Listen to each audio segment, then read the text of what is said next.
Bismillahirrahmanirrahim. Ahibati fillah, kita berada di zaman di mana semua orang, tanpa terkecuali, mereka dapat mengungkapkan isi hati mereka. Baik itu lewat lisan atau tulisan.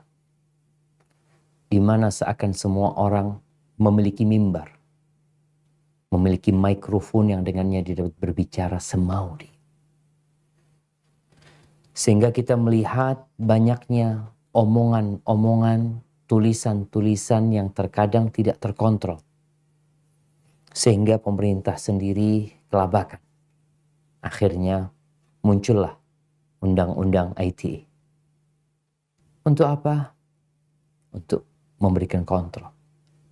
Ahibati fillah, Hasan al-Basri, seorang tabi'in, dia berkata, kunna fi aqwamin yunfiquna awraqahum wa yukhazzinuna alsinatahum.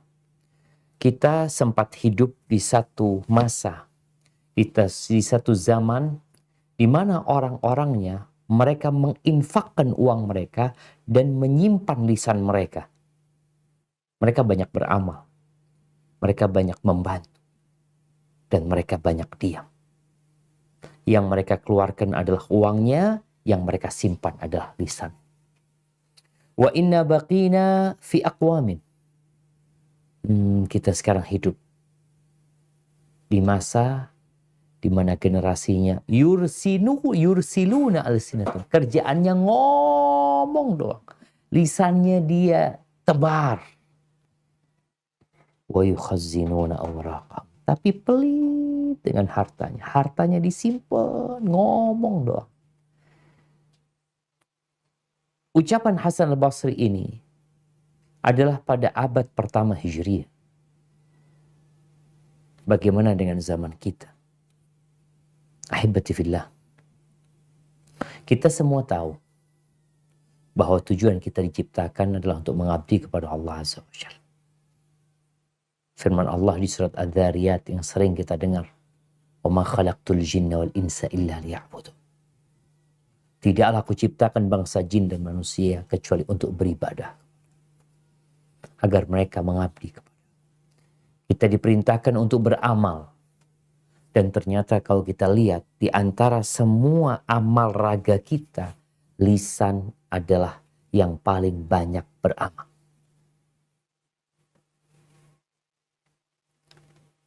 Dalam sholat, engkau bisa bedakan atau engkau bisa bandingkan berapa gerakan lisan dan berapa gerakan tangan. Berapa perbandingan antara gerakan lisan dengan gerakan kaki. Di setiap gerakan itu, lisan kita ikut bergerak. Allahu Akbar. Allahu Akbar. Belum yang kita baca dalam posisi kita ruku. Yang kita baca dalam posisi i'tidal. Yang kita baca lagi tatkala kita hendak sujud. Yang kita baca dengan lisan kita tatkala kita sujud. Tatkala kita duduk. Bahkan kalau kita lihat, sholat itu dimulai dengan ucapan, diakhiri dengan ucapan. Lisan. Dimulai dengan Allahu Akbar, diakhiri dengan Assalamualaikum warahmatullahi wabarakatuh. Oleh karena itu, Rasulullah SAW bersabda tentang peran lisan ini. Idza asbaha ibnu Adam, fa innal a'dha'a kullaha tukaffirul lisan. Apabila datang waktu pagi, maka seluruh raga manusia ini dia mewanti-wanti lisannya. Jadi tangan, kulit pun, kepala pun, mata pun seakan berkata kepada lisan ini, ittaqillah fina. Bertakwalah engkau kepada Allah dalam urusan kita nih. Fa innama nahnu bika. Semua raga ini ikut engkau. Ikut engkau lisan. Fa in istaqamta istaqamna. Kalau engkau istiqamah, kami ikut istiqamah. Tapi kalau engkau menyimpang, ya wajazina, kita pun akan turut menyimpang. Hadis rawahu Tirmidzi. Dan Imam Tirmidzi juga meriwayatkan hadis bahwa Nabi SAW pernah berkata kepada Mu'ad bin Jabal. Setelah Mu'ad bertanya tentang amalan yang memasukkan ke surga dan menjauhkan dari api neraka, Nabi menjelaskan tentang rukun Islam, ya. Kemudian beliau menjelaskan tentang amalan-amalan sunnah. Lalu di akhir beliau mengatakan, afala adulluka ala milaki dzalika kullihi. Kau mau nggak aku kasih tahu semua urusan yang intinya ada dalam satu perkara? Kata Mu'ad, nah. Lalu Nabi SAW mengeluarkan lisannya. Beliau memegang lidahnya sambil mengatakan, kuffa alaika hadha. Tahan lisan. Jaga lisan. Lalu Mu'ad berkata, ya Rasulullah, wa inna la mu'akhadhuna bima natakallamu bihi. Apakah kita akan diberi hukuman, diazab gara-gara lisan kita? Nabi mengatakan kepada Mu'ad, takilatka ummuka ya Mu'ad. Suatu ucapan yang mengandung teguran keras kepada Mu'ad. Wa hal yakubun nas finnari ala wujuhihim au ala manakhirihim illa hasaidu alsinatim. Wah, itu orang-orang yang tersungkur di dalam neraka, di wajah mereka, di hidung mereka. Karena apa? Karena lisan mereka. Maka kalau kita bicara, kita harus belajar diam sebagaimana kita belajar berbicara. Jadi sebenarnya diam itu kita nggak belajar. Tapi bawaan kita. Bukankah kita keluar dari perut ibunda kita nggak bisa berbicara. Lalu kita diajarin berbicara. Diajarin ngomong, umma, abah. Diajarin ngomong, minta susu. Mau minum air, ya, mau pipis, diajarin kita ngomong. Ketika kita udah pinter ngomong, kita lupa untuk diam. Abu Zayyal rahimahullah ta'ala, beliau mengatakan, ta'allam samt kama tata'allamul kalam. Belajarlah engkau diam sebagaimana engkau belajar berbicara. Fa in yakunil kalam yahdik fa inna samta yaqik. Kalau ucapan itu membimbingmu, memberikan petunjuk kepadamu, sesungguhnya diam itu menjagamu. Walaka fis samti khaslatan. Ada dua keistimewaan dalam berdiam. Ta'khud bihi ilma man huwa a'lam minka. Dengan engkau diam, engkau dapat ilmu dari orang yang lebih alim dari diri. Jadi kita dengan diam mendengarkan orang berbicara, mendengarkan orang menjelaskan. Kayak sekarang nih jamaah pada diam, pada nggak boleh ngobrol sendiri, dengerin ustadz ceramah. Selesai itu dapat apa? Dapat ilmu. Wa tadfa bi anka man huwa ajdal minka. Dengan engkau diam, engkau dapat menolak keburukan orang yang pintar ngomong, yang hendak mendebat dirimu. Karena engkau diam, jadi nggak bisa berdebat. Karena engkau diam. Maka kita perlu kembali mengulangi masa lalu kita tatkala kita nggak bisa berbicara. Tapi dulu kita nggak berbicara karena memang karena nggak bisa bicara, belum bisa berbicara. Sekarang kita udah pintar ngomong. Maka kita perlu belajar menahan diri yang ingin ngomong. Karena manusia itu memang suka bicara. Tapi dia lupa bahwa semua yang keluar dari lisannya itu dicatat. Sampai para ulama menyebutkan bahwa semua yang diomongkan oleh manusia itu dicatat. As-Sam'ani dalam tafsirnya mengatakan, qala al-Hasan, yani Hasan al-Basri, yaktubul malakani kulla syai'. Malaikat itu mencatat semua, segala sesuatu. hatta qawlahu li jariyatihi isqinil ma. Sampai dia mengatakan kepada budaknya, ambilkan air buat aku, kasih aku air, ambilkan sandalku, berikan kepadaku pakaianku. Semuanya ditulis. Wa yuqal, dan ada yang mengatakan yuktab kullu syai' hatta safirahu bisyurbil ma. Sampai suara dia minum air, itu pun ditulis. Allah Azza wa Jal mengatakan wa inna alaikum lahafidh. Ada bersama kalian malaikat-malaikat yang selalu mengawasin kalian. Jagain kalian. Kiraman katibin. Mereka malaikat-malaikat yang mulia dan mencatat. Kalau sekarang banyak orang tidak lagi berucap dengan lisannya, tapi dengan tulisannya, maka dia lebih mempersaksikan untuk dirinya apa yang dia perbuat. Ini loh tulisanmu. Mungkin kalau aku nggak ngomong itu, ini siapa yang nulis? Engkau yang menulis.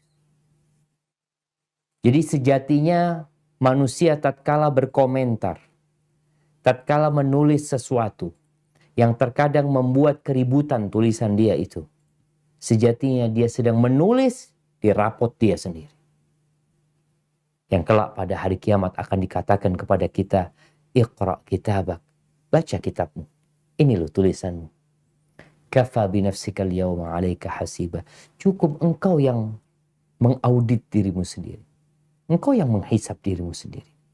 Ahibati fillah. Sebuah studi yang dilakukan di Amerika. Ya nggak tahu benar apa salah. Ana hanya menukil. Disebutkan bahwasanya seorang perempuan itu bisa mengucapkan dalam sehari 20.000 kata. 20.000 kata. Sementara laki-laki hanya 7.000 kata per hari. Subhanallah.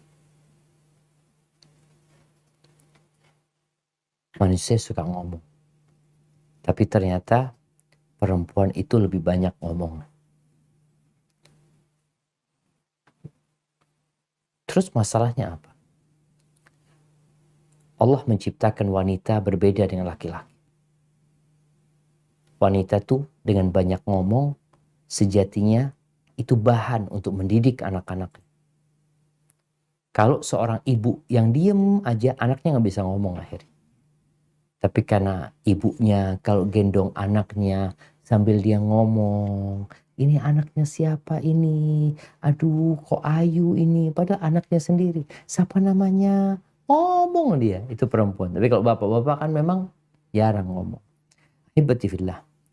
Bayangin ya, kalau 20.000 kata, 10%-nya itu zikir.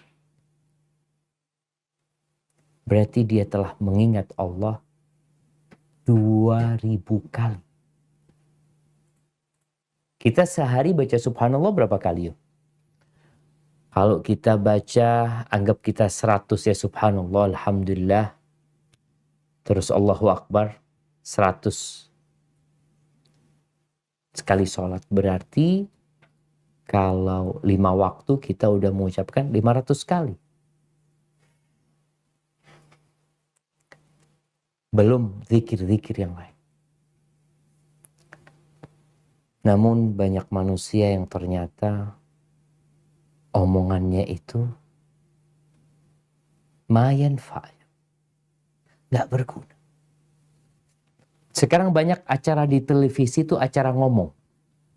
Ngomong, bas.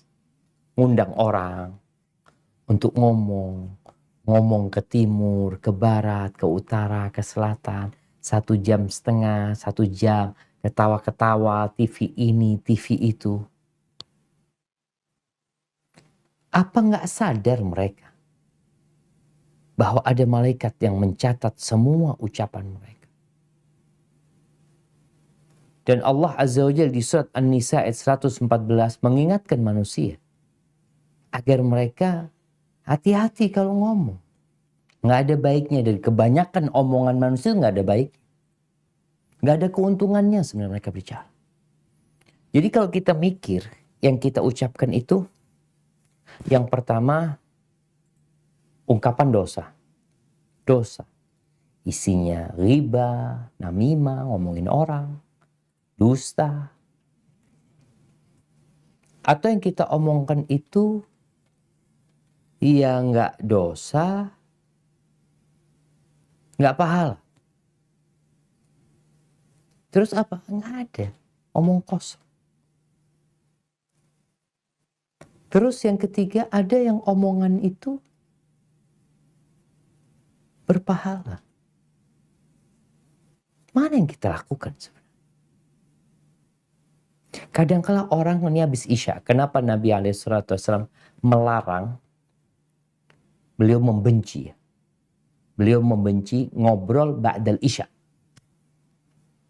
Karena orang setelah Isya itu, dia bisa ngobrol. Mau di rumah, mau di kafe, mau di mana. Dari ba'dal Isya sampai tengah malam.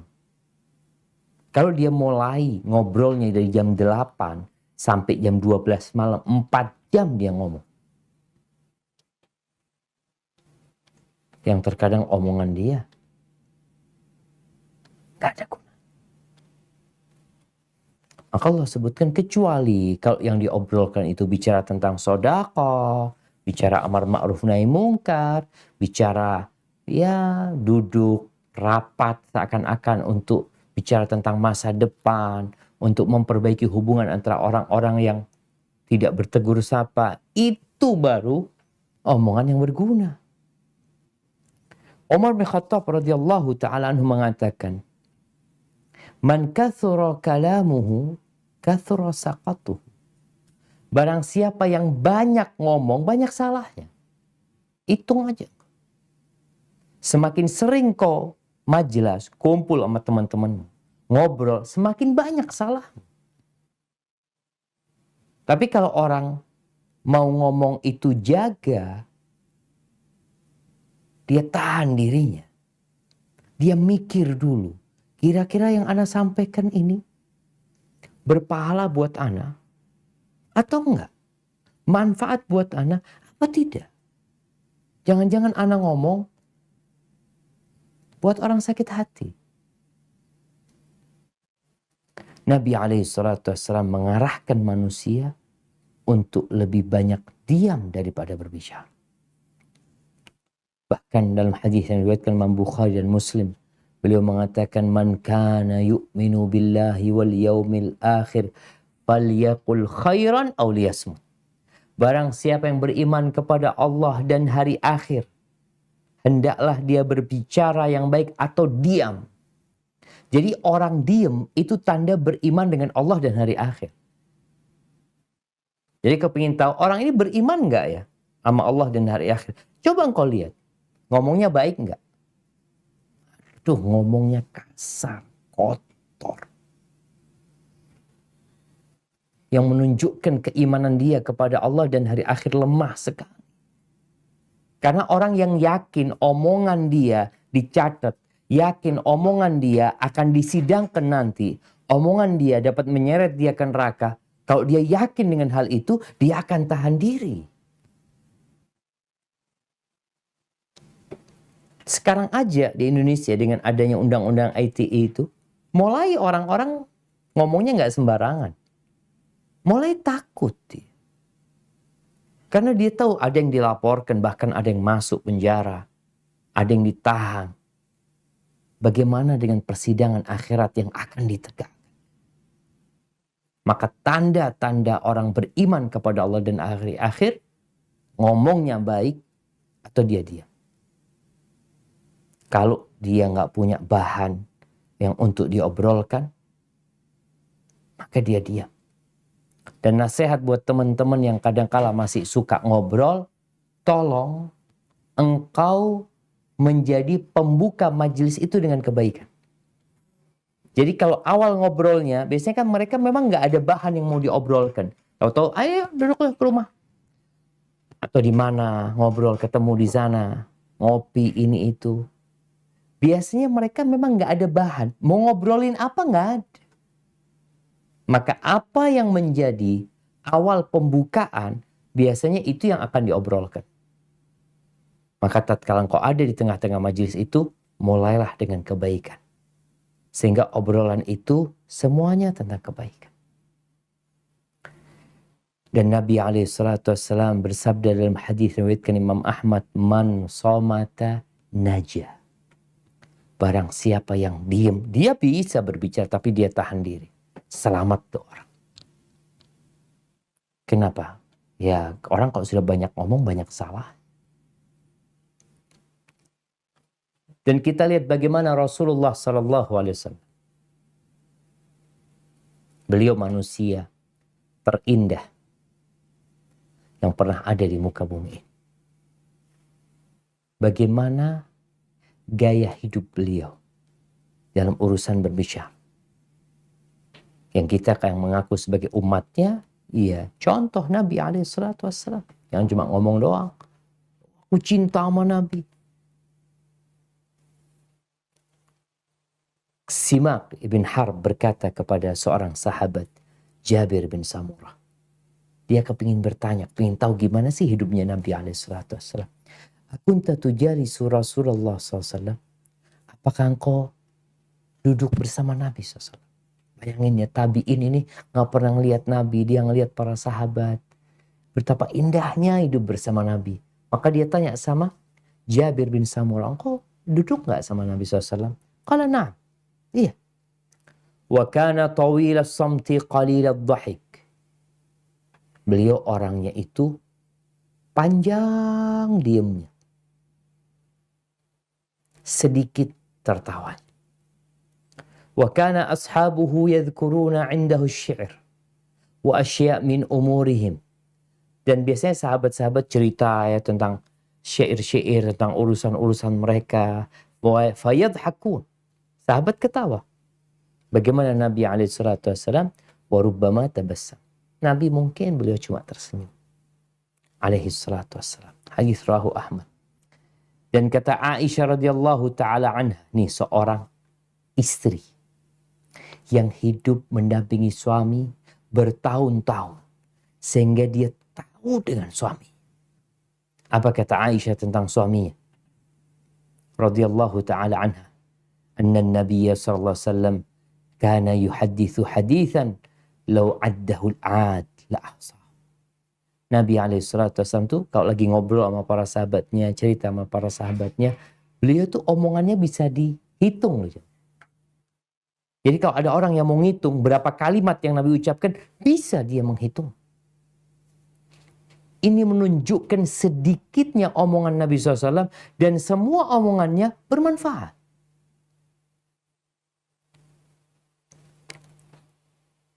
Maka kita perlu ngomong secukupnya. Ya perlu ngomong, nggak perlu nggak usah. Kenapa? Ada malaikat yang nyatet.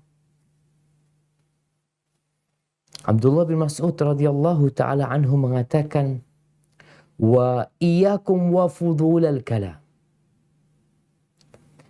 Bihasabir rajul an yablugha hajatahu. Kalian itu jangan ngomong terlalu banyak gitu. Ngomong perkara-perkara yang kalian nggak ada perlunya. Hindari hal itu. Kenapa? Cukup engkau ngomong yang hajatmu tersampaikan. Jadi kalau lagi ngobrol sama teman-temannya, ya ngomonglah yang hajatnya orang itu tahu maksudnya antum. Nggak usah bertele-tele ngomongnya. Kenapa? Menghindari kesalahan. Apa kata Anas bin Malik radhiyallahu ta'ala. Kalau kita melihat nih, para sahabat itu mengajarkan kepada para tabi'in, kepada generasi yang selanjutnya, agar mereka menjaga lisan mereka, agar mereka belajar diam sebagaimana mereka belajar berbicara. Anas bin Malik mengatakan, la yattaqillaha 'abdun haqqa tuqatihi hatta yakhzina min lisani. Orang itu tidak akan sampai ketakwaan yang maksimal, ketakwaan yang sebenarnya sampai dia menjaga lisannya. Di surat Ali Imran ayat 102 yang sering kita dengar khatib Jumat membacakan ayat ini. Dan Nabi SAW biasa membacakannya dalam khutbatul hajah. Ya ayyuhalladzina amanu ittaqullaha haqqa tuqatihi wa la tamutunna illa wa antum muslimun. Wahai orang-orang yang beriman, bertakwalah kepada Allah dengan sebenar-benarnya takwa dan jangan mati kecuali dalam kondisi Islam. Orang gak akan sampai kepada puncak ketakwaan sampai dia menjaga lisan. Dia tahan, dia diam. Gak ngomong terus ya. Kadang-kadang kita lihat di grup itu ada yang rame terus. Nulis ini, ngomong ini. Yang kalau kita lihat ke atas, fulan ini ngomongnya semuanya gak ada manfaatnya. Mayanfa. Omong kosong yang boleh jadi mengandung unsur dosa. Humaid ibn Hilal, seorang tabi'in, mendapatkan nasihat dari Abdullah bin Amr bin As. Sahabat nih kasih nasihat kepada generasi selanjutnya. Dhar ma lasta minhu fi syai'. Tinggalkan kau yang gak ada perlunya. Tinggalkan. Yang kau gak ada butuhnya sama urusan itu. Wala tantik fima la ya'ni. Jangan ngomong yang tidak ada gunanya buat engkau. Wakhzin lisanaka ma takhzin darahimak. Simpan lisanmu sebagaimana engkau menyimpan uang. Di mana kita simpan uang? Di berangkas besi. Di dompet. Kita taruh di tempat yang tersembunyi. Jaga lisanmu seperti kau menjaga. Kenapa? Karena kita akan dihisap dengan apa yang kita ucap. Hudzaifah ibnul Yaman, seorang sahabat Nabi, dia mengatakan, innal kalama bisab'ati aghlaq. Omongan itu melalui proses 7 kunci. Ada 7 kunci sampai jadi omongan. Yang pertama apa? Idza kharaja minhu kutib. Kalau sudah keluar, ditulis. Idza lam yakhruj, lam yuktab. Kalau belum keluar, nggak ditulis. Jadi ada 7 kunci nih. Kalau sudah keluar, ya udah ditulis. Tapi kalau belum, masih di tengah, nggak jadi, maka nggak ditulis. Yang pertama, al-qalb.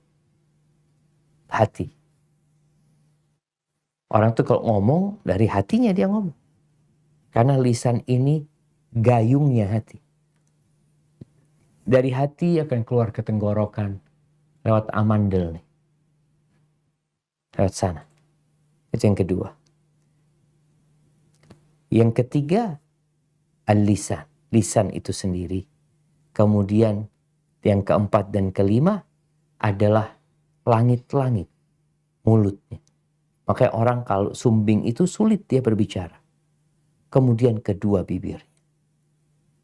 Kalau sudah keluar, tapi masih, orang kan ngomong kan mesti buka mulut dia.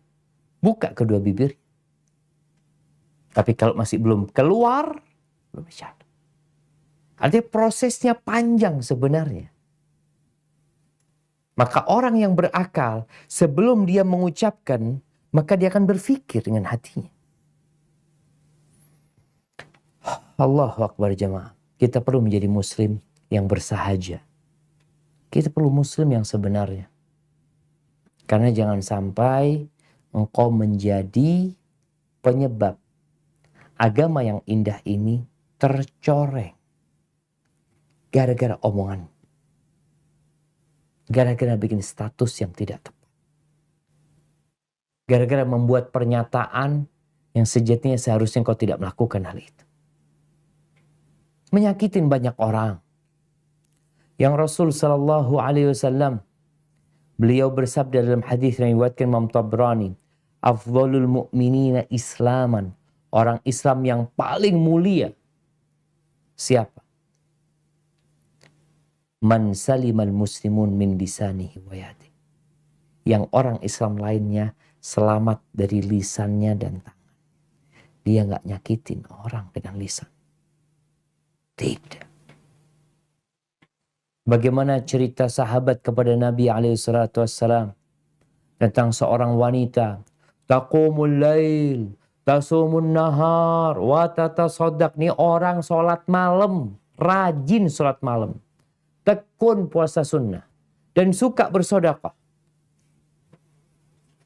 Tapi masalahnya dia itu di lisannya itu pedes kalau ngomong. Tu'dhi jirana. Suka menyakiti tetangga. Apa kata Nabi SAW? La khair. Nggak ada baiknya nih perempuan. Iya finnar. Di neraka tempat. Gara-gara apa? Gara-gara nggak belajar diem. Ada perempuan yang ember ya. Ngomong. Yang kadang kala membuat tetangganya sakit hati. Dan dia nggak peduli dengan itu. Malaikat peduli. Malaikat mencatat. Mungkin kau tidak peduli. Mungkin kau menganggap biasa.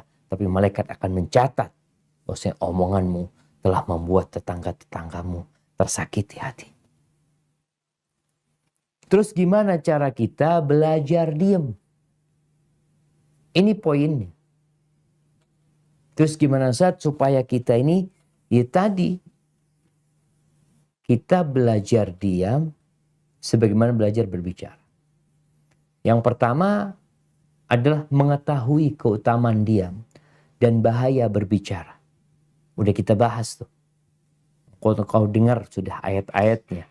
Sabda Nabi SAW, ucapan para sahabat yang mereka menegaskan bahwasanya pentingnya diam. Terus yang kedua, kuatkan imanmu. Bahwasanya akan ada hari kau dihisab dengan semua yang kau ucapkan. Sehingga keimanan ini menjadi motor penggerak engkau untuk diam. Mau ngomong, ini omonganku kira-kira dicatat di timbangan kebaikan atau keburukan. Maka kalau sudah engkau sampai ke titik itu, insya Allah engkau akan dapat menahan ucapan. Yang ketiga, menggunakan lisan ini untuk berzikir. Dalam sebuah athar disebutkan la tukthirul kalam bi ghairi dzikrillah. Engkau jangan banyak bicara selain dengan berzikir kepada Allah. Fa inna kathratal kalama bi ghairi dzikrillah qaswatun lil qalb. Kan orang kalau sudah banyak ngomong, yang omongannya tidak mengandung zikir kepada Allah, maka hatinya akan keras. Wa inna ba'dan nas minallah al-qalbul qasi. Orang yang paling jauh dari Allah adalah orang yang hatinya keras. Maka perbanyak zikir. Kata Nabi SAW, ad-dunya mal'unatun mal'unun ma fiha. Dunia ini terkutuk. Dunia ini terlaknat. Dan semua yang di dalamnya ikut terlaknat. Kecuali apa? Illa zikrullah. Kecuali mengingat Allah. Wa ma wala. Dan ketaatan-ketaatan lain. Wa aliman au muta'alim. Dan orang yang alim yang mau belajar. Dan dia belajar. Kemudian ketika engkau hendak kumpul sama teman-temanmu, engkau perlu mempersiapkan bahan. Mau ngobrolin apa sih? Diundang kawan-kawan nih. Yuk bismillah. Majelis di rumah. Ngobrol kita yuk. Aku traktir ini dan itu. Engkau coba berpikir. Mau ngobrolin apa? Tanya. Kalau ternyata nggak ada yang mau diobrolin. Nggak ada, duduk lah ngobrol apa aja. Lebih baik kita menghindar. Tapi kalau memang yang diomongkan itu sesuatu yang berguna, silahkan jamaah. Kemudian tatkala duduk, ngobrol di sana. Dan ternyata ada obrolan yang dimurkai oleh Allah Azza wa Jalla. Apa sikap kita? Diam? Di sini engkau berbicara. Rasul sallallahu alaihi wasallam mengatakan, man ra'a minkum mungkaran falyughayyirhu biyadihi. Barang siapa di antara kalian melihat kemungkaran, hendaklah dia merubah dengan tangannya. Dia rubah dengan tangannya. Nggak mampu, maka dengan lisannya. Ini saatnya engkau berbicara. Tatkala melihat kemungkaran terjadi, tahu-tahu ini ghibain saudaranya, berburuk sangka sama saudaranya, menuduh saudaranya melakukan perbuatan dosa. Apa yang seharusnya dia lakukan? Dia rubah dengan lisannya. Kasih tahu. Kadangkala kita jemaah membiarkan kesalahan itu terjadi. Disinilah engkau berbicara. Ketika ada manfaatnya, engkau berbicara. Nggak ada engkau diam. Ketika engkau tidak mampu ingkar mungkar dengan lisanmu, engkau membenci kemungkaran itu dengan hatimu, tapi konsekuensinya kau harus tinggalkan tempat itu. Tinggalkan tempat itu. Kenapa? Karena Allah udah gak ridho dengan adanya kemungkaran yang terjadi lalu engkau mendiamkannya. Kemudian ahibati fillah, ketika selesai ngobrol sama teman-teman kita, jangan lupa untuk membaca doa kafaratul majlis. Yang mungkin di situ ada omongan yang kurang berguna, omongan yang tidak seharusnya diucapkan.